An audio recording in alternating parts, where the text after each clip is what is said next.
Morning. Welcome in the first lecture of history का पहला lecture में आपका स्वागत है। आज इस चैप्टर में we will study about the rise of nationalism in Europe. Europe में जो नेशनलिज्म कैसे राइज हुआ, लोगों के बीच में कैसे नेशनलिज्म का मन में भावना आया, ठीक है, इसी चीज़ के बारे में पढ़ेंगे। तो सबसे पहले आपके माइंड में क्वेश्चन आ रहा होगा कि नेशनलिज्म मतलब ये नेशनलिज्म है क्या, कौन सा नेशनलिज्म वाला भावना मतलब क्या। जैसे हम कहते हैं कि सिंपली इसको ऐसे समझ लिए क्या, अगर नेशनलिज्म का अगर कोई डेफिनेशन पूछे तो वो तो बहुत सारा डेफिनेशन हो, लेकिन अगर एक लाइन में अगर कोई पूछे, ठीक है, तो सिंपली बोलेंगे लव फॉर द नेशन, मतलब देश के प्रति जो आपका प्यार उमड़ रहा है, देश को बचाने के प्रति जो आपके मन में भावना जनरेट हो रहा है, यही नेशनलिज्म का फीलिंग्स है, यही हमारा फीलिंग्स होता है, that is the feelings for nationalism. ठीक है, जिसको हिंदी बोलते हैं देशभक्ति। ठीक है, मतलब देश के लिए जो भक्ति, देश के लिए जो आप आगे बढ़ चढ़ के हिस्सा ले रहे हैं, उसी भावनाओं को हम लोग नेशनलिज्म कहते हैं। तो यही यूरोप में किस प्रकार से लोगों में आया, ठीक है, इसी चीज़ के बारे में हम लोग यहाँ पे स्टडी करने वाले हैं। मतलब लोगों में नेशनलिज्म कैसे आया, how the people I get, लोगों यूरोप में के लोग कैसे समझ में आए। हमको अगला चैप्टर हिस्ट्री का ही होगा, nationalism in India, Indian nationalism का होगा। ठीक है, उसमें हम लोग पढ़ेंगे कि कैसे कैसे क्या होता है। अभी फ़िलहाल दोनों लगभग सेम ही होता है। अभी हमको जस्ट पढ़ना, we have to study about the rise of nationalism in Europe. ठीक है, यूरोप में किस प्रकार से नेशनलिज्म आगे बढ़ा, लोगों के बीच में नेशनलिज्म वाली भावना कैसे आई। ठीक है, इस चैप्टर में हमको इसी चीज़ के बारे में पढ़ना है। ठीक है, आप वीडियो को स्किप मत करके आप वन बाय वन करके आप देखते रहिएगा। ठीक है, चलिए हम चैप्टर को स्टार्ट करते हैं। जो मेन हमारा चैप्टर ये फिगर से स्टार्ट हो रहा होगा, फिगर के बारे में डिस्क्रिप्शन करेंगे। लेकिन यहाँ पे देखे होंगे फिगर में एक जो हमारे स्टैचू हाथ में फ्लेम लिए हुए, इधर देखिए जेसस हैं, इधर एंजल्स लोग हैं। ठीक है, ये देखिए यहाँ से लंबे लाइंस लगी हुई है, अलग अलग डिफेंस को, अलग अलग कपड़े पहने हुए, अलग अलग झंडा लिए हुए। ठीक है, ये सब क्या सिंबलाइज कर रहा है। ठीक है, ये सारे के माध्यम से हम यहाँ पे एक ये जो फोटो है प्रिपेयर्ड किया गया है, द फ्रेडरिक शॉरिक के द्वारा ये फोटो प्रिपेयर्ड किया गया था 1848 में। जो लोग, जो उनके माइंड में आया कि अगर डेमोक्रेसी और सोशल रिपब्लिक कैसे, मतलब दुनिया के सामने कैसे ये उभरेगा, कैसा दिखेगा अगर इसका राज्य होगा। ठीक है, इसी चीज़ के बारे में यहाँ पे हमको पढ़ना है। ठीक है, चलिए हम यहाँ से चैप्टर्स को, पॉइंट को वन बाय वन करके स्टडी कर रहे हैं। ठीक है, चलिए सबसे पहले क्या, in 1848 Frederic Sorrieu, a French artist, prepared a series for print visualizing his dreams of a worldwide made up of democratic and social republic, he called them।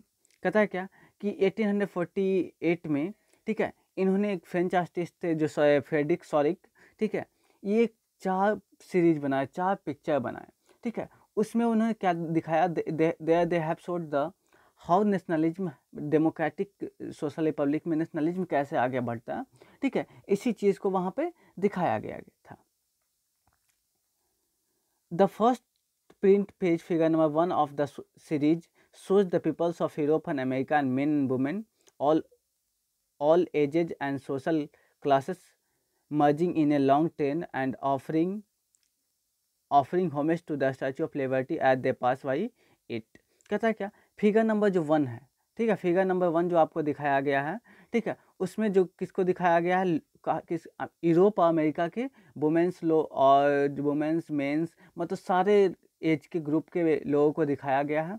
ठीक है, देखा लोग किस प्रकार से मार्चिंग करते हैं, लंबे ट्रेन करने का मतलब क्या, अभी फिगर देखेंगे। ठीक है, फिगर में आप देखे होंगे क्या, फिगर यहाँ पे देखेंगे तो फिगर में यहाँ पे देखेंगे लोग क्या हैं, एक लंबे ट्रेन की तरह लंबे लाइन में लगे हुए हैं, बेयरिंग डिफरेंट कॉस्ट्यूम, अलग अलग तरह के। ठीक है, और लोग क्या कर रहे हैं, they are offering homage to statue of liberty at they pass by it.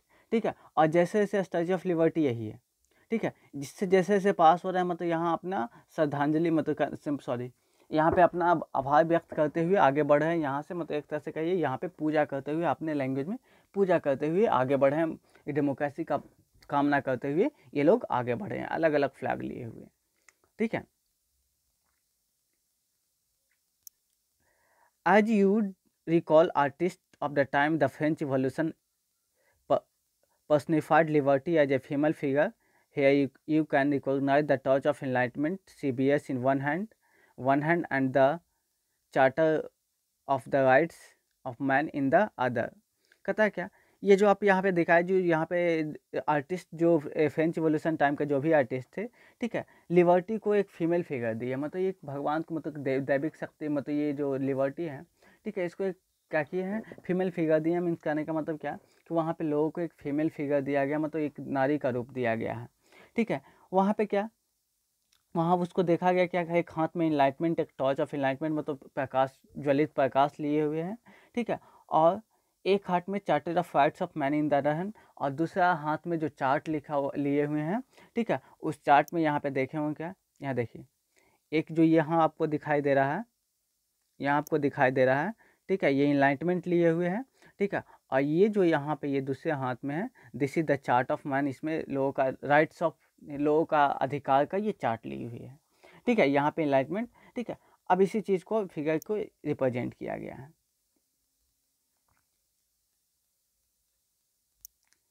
On the earth, in the foreground of the image, lies the shattered remains of the symbol of obsolete institution। कहता है क्या, इसके साथ साथ क्या किया गया है, इसके साथ साथ जो हमारा there would have been the given, वहाँ पे आपको, ठीक है, यहाँ पे जो दिया गया है क्या, सबसे पहले वर्ड यहाँ पे है एब्सोल्यूट, मतलब क्या होगा, एब्सोल्यूट मतलब क्या, ये सिंपली बोलेंगे क्या कि ये ऐसा, मतलब ऐसा इंस्टीट्यूशन है जो क्या होगा, सिंपली जो पावर, जो क्या होगा, पावर को बिना कोई दबाव के यूज हुआ है। ये प्रीवियस टर्म में इसको यूज किया जाता था क्या, ये मोनार्कियल पावर के फॉर्म में यूज किया था, जिसका जो गवर्नमेंट होता सेंट्रलाइज होता था, मिलिट्री पावर, मिलिट्री सब ये सेंट्रल के फॉर्म में, सेंट्रल से कंट्रोल होते, मतलब मोनार्की राजा के द्वारा कंट्रोल होता था, ठीक है। तो on the earth foreground of the image like the shattered remains of the symbol of absolutist institution. कहता है ये अब्सोल्यूनिस्ट इंस्टीट्यूशन था, इसके सिंबल को रिप्रेजेंट करा, मतलब ये सारे जो भी हमारे अर्थ पे ये सारे इंस्टीट्यूशन आजकल लाई कर रहे हैं।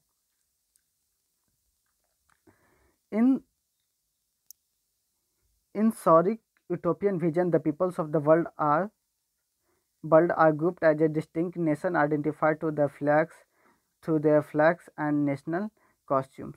कहता है क्या कि इन सॉरिक यूटोपियन विजन किसको कहते हैं, इन सॉरिक यूटोपियन विजन किसके कहते हैं, ठीक है। मतलब ऐसा विजन जो सोसाइटी के लिए आइडियल हो, कहने का मतलब सोसाइटी उसको मान रहा हो, ठीक है, और जो बहुत लंबे समय से चलता आ रहा हो। तो क्या सॉरिक का जो यूटोपियन विजन से अनुसार, उसके अनुसार क्या था, ठीक है, लोग अब अलग अलग जो मतलब अलग अलग नेशन के लोग अलग अलग देश के थ्रू, अलग अलग कॉस्ट्यूम के थ्रू, अलग अलग डिफरेंट कलर्स फ्लैग के थ्रू, ठीक है, लोग पहचाने जा रहे थे। Leading the procession way past the statue of liberty and United State Switzerland which by the time they are already nation state.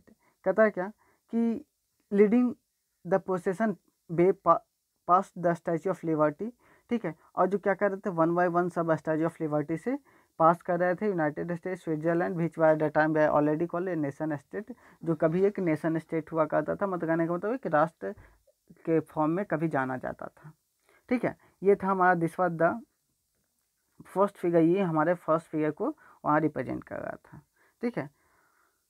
France already एक देश था आपका,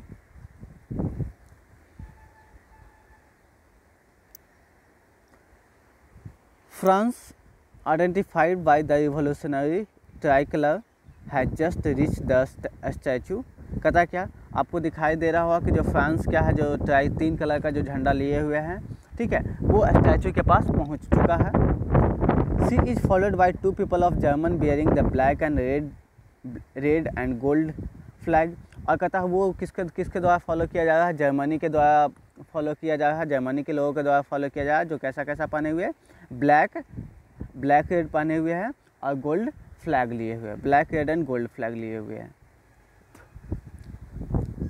interestingly at the time when Sorrieu created this image, the German people did not yet exist as a united nation. The flag they carry as an expression of liberal hopes in 1848 to unify the numerous German-speaking principality of the nation, a statue under a democratic institution। कहता क्या कि जिस समय का ये आपको जो अथी दिया गया है, उस फिगर बनाया गया था, ये 1848 में फिगर बनाया गया था, उस समय German people actually exist United nation में एग्जिस्ट नहीं करते थे उस समय, ठीक ठीक है। लेकिन जो वहाँ पे जो फ्लैग जो कैरी कर रहा है वो लिबरल होप्स, मतलब उनकी आशाओं को व्यक्त कर रहा है जर्मन स्पीकिंग प्रिंसिपल के जो लोग हैं, ठीक है, जो डेमोक्रेसी इंस्टीट्यूशन के अंदर आने के बाद, कॉन्स्टिट्यूशन के अंदर के बाद उनका क्या हाल होगा, मतलब किस तरह से वो लोग लाइफ जिएंगे, ठीक है, उनको एक एस्टिमेशन दिया गया। Following German people are the people of Austria, kingdom of two Sicilies, Lombardy, Poland, England, Ireland, Hungary. कहता है क्या बाकी जो लोग हैं जर्मन पीपल्स का, वो कहाँ के हैं, ऑस्ट्रिया के हैं, किंगडम ऑफ टू सिलीज का है, लॉम्बार्डी का है, पोलैंड का है, इंग्लैंड का है, आयरलैंड का है, हंगारी का है और रशिया का है। ये सब जो कुछ लोग उसके साथ जो फॉलो कर रहे हैं जर्मन के साथ, वो लोग हैं। From heavens above Christ saint angels are gazed upon the scene. और कहता है क्या कि आसमान से, ठीक है, आसमान से क्या मतलब जो ऊपर में आपको दिखाया था अभी फिगर में, कि जो एंजल्स हैं, जो क्राइस्ट है, जीसस क्राइस्ट हैं, ठीक है, ये सारे चीज़ को, ये पूरे चीज़ को ध्यान से गेज मतलब ध्यान से देख रहे हैं।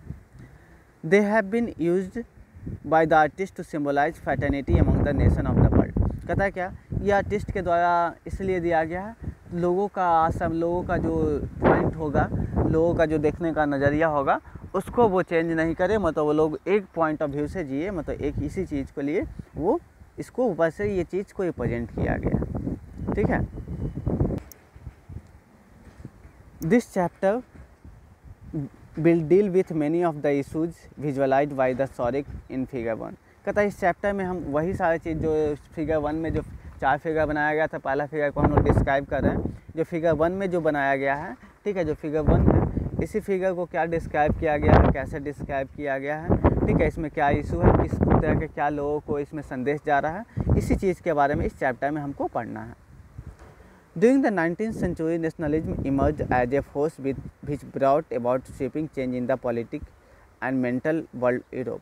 कहता है क्या 19th सेंचुरी की बात करेंगे, 19th सेंचुरी की अगर हम बात करें तो सेंचुरी में शताब्दी होता है जो 100 वर्ष की होती है, ठीक है। अगर हम बात करते हैं तो नेशनलाइज एक फोर्स की तरह इमर्ज हुआ। फोर्स की तरह इमर्ज हुआ कहने का मतलब क्या, लोग एक अलग भाव से उसको देखने लगे, मतलब सब लोग अपने नेशनलिज्म राष्ट्रवाद के एक अलग हवा चला, ठीक है। उस समय लोगों का पॉलिटिकल, ठीक है, और साथ साथ जो मेंटल वर्ल्ड था, ये सब कुछ बदल के रख दिया। The end result of this changes was the emergence of national state of place of multinational dynasty empire of Europe. और कहता है जैसे ही इसका जो रिजल्ट क्या हुआ कि जितने भी स्टेट थे सब के सब एक नेशन स्टेट के रूप में, जहाँ पे जो डायनेमिक एम्पायर्स के रूप में थे, अलग अलग एम्पायर्स के रूप में थे, अब वो एक नेशन के वो चल रहे थे, मतलब वो एक अब नए नेशन के फॉर्मेशन कर रहे थे। The concept and practice of modern state in which centralise power exercises the sovereign control over a clear defined territory has been developing over a long period of the time in Europe. और कहता है क्या जो concept था modern state का, ठीक है, जिसका मतलब सेंट्रलाइज पावर होना चाहिए, मतलब एक सेंटर में पावर होना चाहिए, ठीक है, वो लोगों के साथ मतलब एक यूरोप में लंबे पीरियड से डेवलप कर रहा था, डेवलप हो रहा था। But a nation was one in which majority of its citizens and not only solar came to develop as a sense of common identity and shared history or descent। कहता है क्या जो लेकिन जो नेशन स्टेट था, जो majority के country थे, ठीक है, वो सिर्फ रूलर्स में नहीं थे, मतलब not only in rulers came to develop a sense of common identity और शेयर। ये सारे लोग जितने भी लोग थे सब में एक अलग तरह की भावना ही जनरेट हुई थी, मतलब सब लोग अब एक नेशनल मतलब देश के प्रति एक अलग यूनाइट हो रहे थे।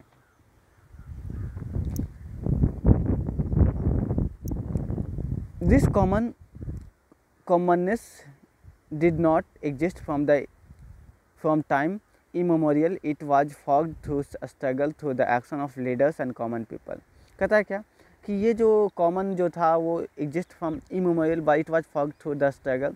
कहता है इसको लाने के लिए बहुत सारे स्ट्रगल किया गया, ठीक है, लीडर्स थे जो common people, action of leaders, बहुत सारे लीडर्स इसमें भाग लिए, ठीक है। They have made the peoples to be aggressive, लोगों ने लोगों को उस समय तक वहाँ तक पहुँचाने में अथी किए। This chapter look at the diverse process through which the national state and nationalism come into being the 19th century in Europe। और कहता है इस चैप्टर में अब कैसे कैसे क्या क्या करना पड़ा लोगों को, आखिर क्या क्या बलिदान देना पड़ा, या बोल सकते हैं लोगों ने क्या क्या किया नेशनलिज्म को जनरेट करने के लिए। हम देखेंगे नेशनलिज्म में अब अगला चैप्टर आपका नेशनलिज्म इन इंडिया है, ठीक है, तो वो भी देखेंगे कि दोनों देखें नेशनलिज्म का राज लगभग दोनों में लगभग सेम ही टाइप का हुआ था, ठीक है। नेशनलिज्म में तो देश के प्रति जब से प्यार आया लोगों में, लोगों people have began to understand, लोगों ने इस चीज़ को समझना शुरू कर दिया, ठीक है। यहाँ पे एक वर्ड आपको जो दिखाई दे रहा है, ठीक है, एक जो वर्ड दिखाई दे रहा है उस वर्ड पे हम लोग आते हैं।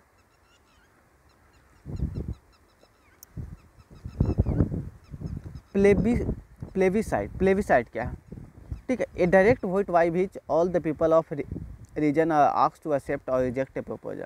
कहता है ये डायरेक्ट वोटिंग का प्रोसेस है, जिसमें क्या कि जो किसी भी रीजन के लोगों को पूछा जाता कि जैसे आपको पूछा गया डायरेक्टली, कोई प्रपोजल दिया गया, कहा हाँ आप इससे सहमत हैं या नहीं, ठीक है, अगर हाँ हैं तो हाँ, अगर सहमत है तो हाँ बोलिए, अगर सहमत नहीं है तो नहीं बोलिए, ठीक है। इसको हम बोले थे प्लेबिसाइट बोलते हैं, ठीक है।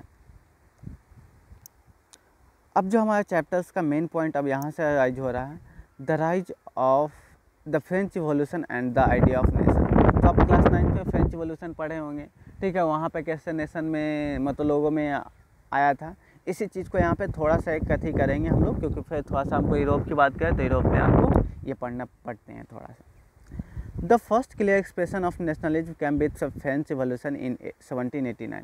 कहता कि अगर यूरोप की बात करते तो सबसे पहला जो नेशनलिज्म का वाला बात आया, ठीक है, वो 1789 में आया। जो फ्रेंच रिवॉल्यूशन 1789 में हुआ था, उसी टाइम ये पॉइंट लोगों के माइंड में आया था। France as you would remember was full-fledged territorial state in 1789 under the rule of absolute monarchy। कहता है कि आपको पता होगा कि उस समय क्या फ्रांस एक बिल्कुल टेरिटोरियल स्टेट था 1789 में, ठीक है, जो बिल्कुल एब्सोल्यूट मोनार्की था, मतलब totally monarchial form of government ही था, मतलब वहाँ पे मोनार्की चल रहा था। The political and constitutional institution changes that come in the wake of French Revolution led to the transfer of sovereignty from monarchy to the body of French citizen. कहता है लेकिन ये जो आपका पॉलिटिकल और कॉन्स्टिट्यूशनल चेंज जो French revolution के time पे आया, ठीक है, ये लोगों के माइंड से मोनार्की वाला जो वर्ड था हर सिटीजन्स के माइंड से एक अलग नया रूप ही लेके चला आया, मतलब ये अब मोनार्की वाला सिस्टम वहाँ से ख़त्म हो गया, ठीक है।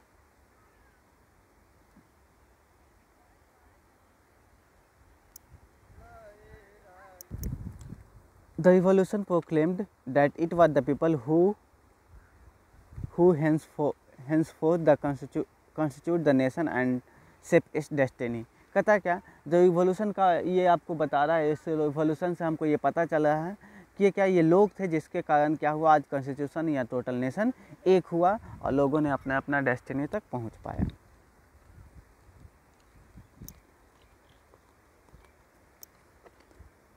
From the very beginning, the French revolutionaries introduced various measures and practices that would create a sense of collective identity among the French people।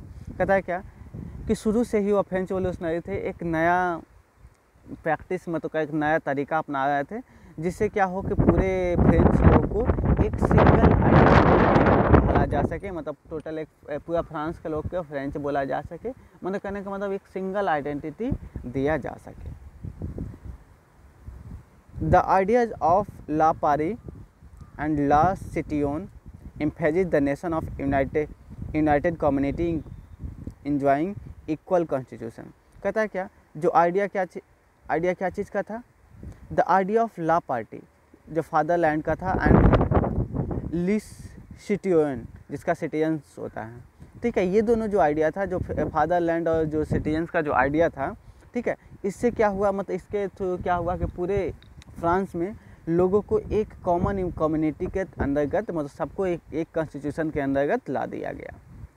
A new French flag the tricolour was chosen to replace the former royal standard. और कहा क्या एक नया French flag को, जो tricolour flag को identify किया गया, जिससे लोगों को जो पहले वाला जो स्टैंडर्ड था उसको हटा के एक नया पहचान दिया गया। इससे लोगों को क्या आया, एक नई पहचान मिल गई। The state general was elected by the body of active citizens and named national assembly. और कहता है क्या, उसके बाद जो स्टेट जनरल को इलेक्ट किया गया, ठीक है, एक्टिव सिटीजन्स के द्वारा, और उसको नाम दिया गया नेशनल असेंबली का नाम दिया गया।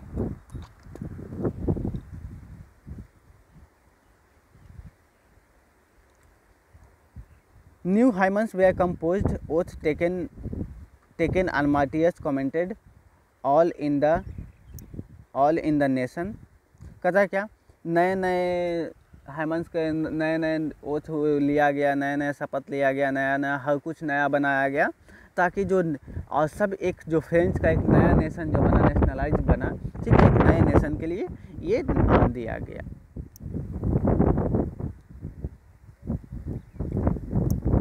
A centralized administrative system was put in place and it formulated uniform laws for all citizens within its territory।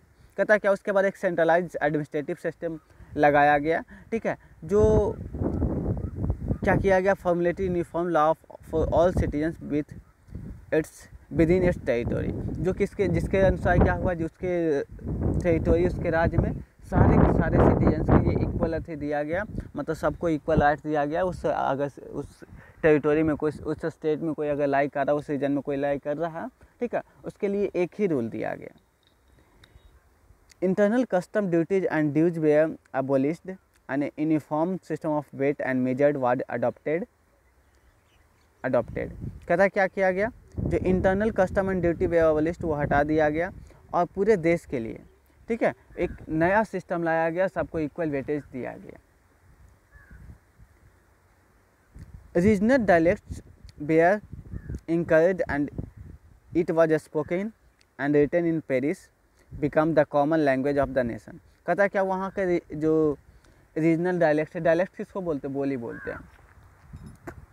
Dialect मतलब बोली होता है, मतलब कहना जो रीजनल भाषा था वहाँ का, उसको हटा दिया गया, उस भाषा को हटा दिया गया, ठीक है, और क्या क्या जो पेरिस में जो बोला जाता था, ठीक है, और एक कॉमन लैंग्वेज जो पेरिस में जो लिखा जाता था उसको क्या किया गया, अब उसको लाया गया, ठीक है, मतलब सबके लिए एक ही लैंग्वेज हो गया।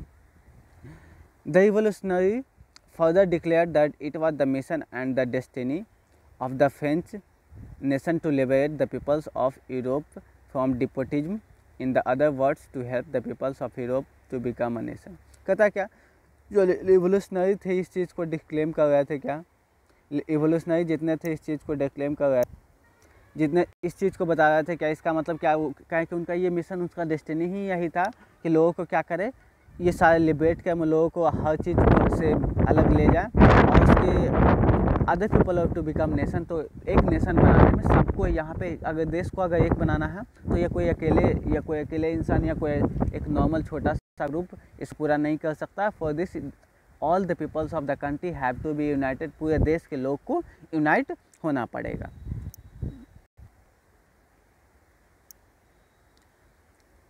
When the news of the event in France reached the different cities of Europe, a student and other member educated the middle class began setting of Jacobins Club। कहता है क्या, वो आपको बताया था क्या, जब पूरे फ्रांस में ये न्यूज़ फैला, ठीक है, तो वो जो भी मिडिल क्लास या जो भी पढ़े लिखे या स्टूडेंट लोग थे, ठीक है, ये लोग जैकोबिन क्लब का फॉर्मेशन करने लगे। जैकोबिन को पता है कि जैकोबिन क्लब का फॉर्मेशन हुआ था वहाँ पे, क्लास 9 में आपको पता होगा। The activities and campaigns prepared the way for the French army and which moved into Holland, Belgium, Switzerland as much of Italy in 1790। कहता है क्या, वो उसका एक्टिविटी कैंपेन क्या किया, पूरे फ्रांस आर्मी जो क्या किया, हॉलैंड गया, बेल्जियम गया, स्विट्जरलैंड गया, ठीक है, और बहुत सारे इटली के एरिया में भी गया। With the outbreak of revolutionary war the French army began carrying the idea of nationalism abroad. कहता है क्या कि रिवोल्यूशनरी वार का शुरू होने के साथ जो फ्रेंच आर्मी था, ठीक है, वो नेशनलिज्म का आइडिया हर जगह जहाँ पे वो लोग जा रहे थे, हर जगह इस चीज़ को लोगों को बता रहे थे। जहाँ पे वो लोग जा रहे थे सब लोग नेशनलिज्म के बारे में डिस्कशन करते थे, ठीक है, ताकि टोटल कंट्री एक रहे हमेशा के लिए। Within the wide swath of the territory that come under his control, Napoleon set about introducing many of the reforms that he had already introduced in France। कहता है क्या, जैसे ही टेरिटरी कम जो कंट्रोल में आया, नेपोलियन क्या किया, introduce many of the reforms that already introduced in France। बहुत सारे चेंज किया जो फ्रांस में ऑलरेडी इंट्रोड्यूस हो चुका था। Though a return to monarchy, Napoleon had no doubt destroyed democracy in France, but administrative field he had incorporated revolutionary principle in order to make whole the system more rational and efficient. कहता है कि ये कोई यहाँ पे कोई शक की बात नहीं है कि नेपोलियन बोनापार्ट के आने के बाद यहाँ पे क्या बिल्कुल क्या हुआ, डेमोक्रेसी हटा दिया गया। नेपोलियन के आने के बाद फिर से मोनार्की आ गया। लेकिन अगर हम बात करते हैं एडमिनिस्ट्रेटिव फील्ड में, ठीक है, तो अब एडमिनिस्ट्रेटिव फील्ड में वो और भी ज़्यादा रैशनल मैकेनिक, तो और भी ज़्यादा मतलब वहाँ पे एग्रेसिव बना दिया था, मतलब और भी ज़्यादा वो एक्टिव हो गया था, मतलब एडमिनिस्ट्रेटिव फील्ड था जो। The civil code 1804 usually known as Napoleon code did away all privilege based on birth, established equality before the law and secured the rights to property। कहता क्या, लेकिन जो सिविल कोड उसके बाद जो नेपोलियन आया तो एक सिविल कोड दिया गया जो 1804 में दिया गया, जिसको नेपोलियन कोड से नाम से भी जानते हैं हम लोग, ठीक है। इसके तहत मतलब ये प्रिविलेज अबे ऑल जितने भी प्रिविलेज था उसके birth, established equality before the law and secure the, ये सब चीज़ वहाँ पे क्या क्या दिया गया, सबसे पहले उसके जन्म पे उसको प्रिविलेज दिया गया कि कहाँ उसका जन्म हुआ, उसको उसके अनुसार अथी देखा गया। Established equality before the law, ठीक है, मतलब नियम के अनुसार उनका इक्वालिटी को दिया गया, इक्वल बनाया गया, ठीक है, और राइट टू प्रॉपर्टी को सिक्योर कर दिया गया। This code was exported to the regions of French control, और कहता है क्या, और ये जो कोड क्या फर्दर आगे बढ़ा दिया गया, फ्रेंच कंट्रोल के हाथ में दे दिया गया। In Dutch Republic, in Switzerland, in Italy and in Italy, Napoleon simplified administrative division, abolished the feudal system and freed peasants from serfdom and manorial dues। कहता है क्या, इससे क्या हुआ, डच रिपब्लिक में जैसे डच रिपब्लिक में जो हमारा स्विट्जरलैंड, इटली और जर्मनी था, ठीक है, नेपोलियन इसको एडमिनिस्ट्रेशन को सिंप्लीफाइड कर दिया, सिंपल कर दिया, ठीक है, फेडरल सिस्टम को हटा के दिया गया, और जो किसान थे मतलब लोगों के कर्ज से बाहर, किसान पे को भी आसानी हुआ, किसान को भी यहाँ से कर्ज वर्ज का कोई चक्कर नहीं रहा उसके पास। In the towns too guild restriction and were removed, कहता है क्या, शहर में भी रिस्ट्रिक्शन को हटा दिया गया। Transportation and communication system was improved, कहता है ट्रांसपोर्टेशन सिस्टम को अच्छा कर दिया गया, कम्युनिकेशन सिस्टम को भी अच्छा बना दिया गया, सुधारा गया। Peasants, artisan and workers and new businessman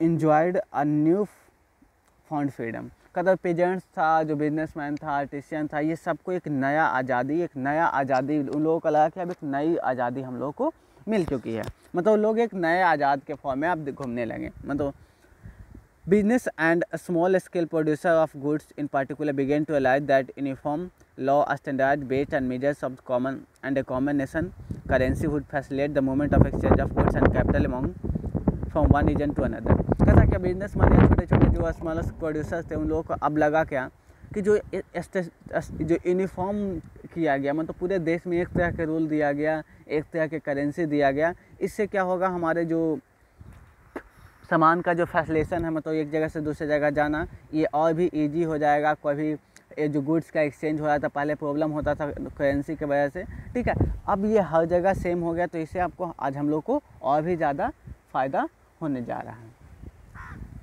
However, in the area conquered, the reaction of the local population of French rule were mixed। कहता है क्या, जो एरिया को जीत लिया गया था, मतलब जो एरिया में उन लोगों का अथी था, दबदबा था, ठीक है, वहाँ का जो क्या था, फ्रेंच रूल क्या हुआ था, बिल्कुल मिक्स हो चुका था। Initially in many places such as Holland, Switzerland as well as certain cities like Brussels, Majan, Milan and Warsaw, the French army were welcomed as a हाइबैंगन ऑफ लिबर्टी। कहता है क्या, जो इसका फ़ायदा क्या हुआ, बहुत सारे जगह पे जैसे हॉलैंड में, स्विट्ज़रलैंड में, ठीक है, ये और छोटे छोटे सिटी जैसे ब्रुसेल, मेनेज, मिलान और वार्सो में, ठीक है, फ्रेंच आर्मी को एक लिबर्टी का मतलब लोगों को एक भगवान के तौर पे वहाँ पे देखा जा रहा था। मतलब लोगों को लगा था कि यही लोग क्या मोनार्की, इस चीज़ नए रूल बनाने के लिए यही लोग, इसलिए उन्हीं को वेलकम्ड किया जा रहा था। But the initial enthusiasm soon turned into hostility and it became clear that new administrative arrangements did not go hand in hand with political freedom। कहता है क्या, लेकिन जल्द ही ये पता चल गया क्या कि जो नया एडमिनिस्ट्रेटिव है ठीक है, ये हाथों पॉलिटिकल फ्रीडम, ये हाथों हाथ पॉलिटिकल फ्रीडम नहीं जाएगा इसमें। Increase taxation, censorship, force conscription into the French army required conquer to rest the Europe all seem to outweigh the advantage और एडमिनिस्ट्रेटिव चेंजेस। कहता है क्या, इंक्रीज जो टैक्स का, इंक्रीज सेंसरशिप का जो बढ़ा दिया गया, ठीक है, फोर्स कॉन्सेप्शन करवाया गया फ्रेंच आर्मी में, ठीक है, ये सबसे क्या करेगा, रेस्ट जो बाकी यूरोप है इन सारे से जीत लिया गया। और इसे सबको लगा क्या कि इससे सब चीज़ को जो एडमिनिस्ट्रेटिव चेंजेस है इसमें सारे चीज़ को फ़ायदा हो रहा है, मतलब each and everything is getting benefited, हर जगह लोगों को फ़ायदा यहाँ पे मिल रहा है। तो लोगों ने सोचा क्यों नहीं इसी को रहने दिया जाए, हर जगह वहाँ पे फ़ायदा ही हो रहा था। ठीक है, in next video we will study about the making of nationalism in Europe. अब यूरोप में ये नेशनलिज्म को कैसे बनाया गया, अभी we have studied about the nationalism in, ये जो हम पढ़े किसके लिए, यूरोप में पढ़े। अब जो ये हम फ्रांस में पढ़े, अब यहाँ पे जो फ्रेंच रिवॉल्यूशन था उसके बारे में वहाँ पे कैसे कैसे नेशनलिज्म का राज हुआ। अब यहाँ पे देखेंगे क्या जो यूरोप में कैसे किस प्रकार से टोटल कंट्री में नेशनलिज्म का पॉइंट लोगों के माइंड में आया। ठीक है, तब तक के लिए continue to watch the video. ठीक है, आपको लेक्चर्स से देखिएगा so that your chapters become clear to each and every point. ठीक है, ताकि आपका जो चैप्टर हो हर पॉइंट्स पे क्लियर होते चला जाएगा। ठीक है, 1 बाय 1 लाइन करके। ठीक है, I think there not be any problem, कोई प्रॉब्लम नहीं होगा। ठीक है, okay, thank you, bye. We will मिक्स इन द नेक्स्ट वीडियो। हम लोग अगले वीडियो में फिर से मिलेंगे SST का वीडियो में। ठीक है, ओके, बाय।